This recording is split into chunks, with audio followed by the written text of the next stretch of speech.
Hello everyone, I am Dilip Kumar Kataria. Today we will discuss about the cellular respiration steps and pathway.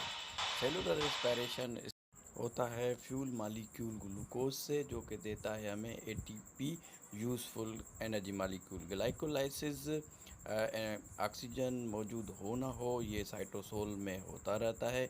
इसमें oxygen की ज़रूरत नहीं होती। इसमें क्या होता है कि जो 6 कार्बन है जब हम इसको 2 एटीपी सप्लाई करते हैं तो ये टूट जाता है 2 हिस्सों में जिनको पायरोवेट कहते हैं, जिसमें 3 कार्बन होते हैं। इनसे हमें जो है 4 एटीपी मिलते हैं और 2 हमें जो है NADH मिलते हैं। NAD प्लस चेंज हो जाता है NADH में और ADP चेंज हो जाता है ATP में, जो कि नेट हमें 2 ATP इस प्रोसेस में मिलते हैं। रेस्पिरेशन पाथवे की अगर बात करेंगे तो स्टार्ट होता है ग्लाइकोलाइसिस से। अगर ऑक्सीजन मौजूद नहीं होगी तो प्रोसेस होगा एनाएरोबिक रेस्पिरेशन। अगर ऑक्सीजन मौजूद होगी तो प्रोसीजर होगा एरोबिक रेस्पिरेशन। हम स्टार्ट करते हैं डिस्कस करते हैं एनाएरोबिक रेस्पिरेशन, जिसे कि फर्मेंटेशन भी कहते हैं, जिसको लुइस पास्चर ने इसको जो है फर्स्ट इंट्रोड्यूस करवाया था। Anaerobic process that convert sugars to acid gases and और अल्कोहल। इसमें या तो एसिड बनते हैं लैक्टिक एसिड या अल्कोहल बनते हैं। फर्मेंटेशन की अगर हम टाइप्स की बात करेंगे तो फर्मेंटेशन की जो है 2 टाइप्स है। एक को हम कहते हैं अल्कोहलिक फर्मेंटेशन और दूसरी को कहते हैं लैक्टिक एसिड फर्मेंटेशन।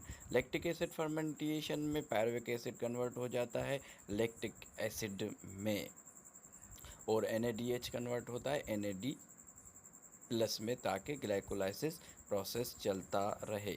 अगर ह्यूमन बींग्स की बात करेंगे, अगर वो हम हैवी एक्सरसाइज करेंगे तो हमारे मसल्स क्रैम्प हो जाएंगे और हमारे एनारोबिक प्रोसेस की वजह से जब ऑक्सीजन की सप्लाई होगी तो ये जो लैक्टिक एसिड बना है जो पेन प्रोड्यूस कर रहा है वो फिर लैक्टिक एसिड जो है वो ख़त्म हो जाएगा और क्रैम्प और जो है पेन वो भी ख़त्म हो जाएंगे। अल्कोहलिक फर्मेंटेशन की अगर हम बात करेंगे तो इसमें पायरुविक एसिड कन्वर्ट होता है अल्कोहल में और प्लस कार्बन डाइऑक्साइड इसमें से रिलीज़ होती है। इसमें NADH भी जो है NAD प्लस में कन्वर्ट होता है। अल्कोहल फर्मेंटेशन की अगर आप बात करेंगे तो इसकी बड़ी इम्पोर्टेंस है। वाइन इंडस्ट्रीज़ में, बियर वगैरह में इसका इस्तेमाल किया जाता है। माइक्रो ऑर्गेनिज़म यानी कि यीस्ट का इस्तेमाल बेकरी वगैरह में, बेकिंग, डबल रोटी वगैरह बनाने में भी इसका बड़ा इस्तेमाल होता है।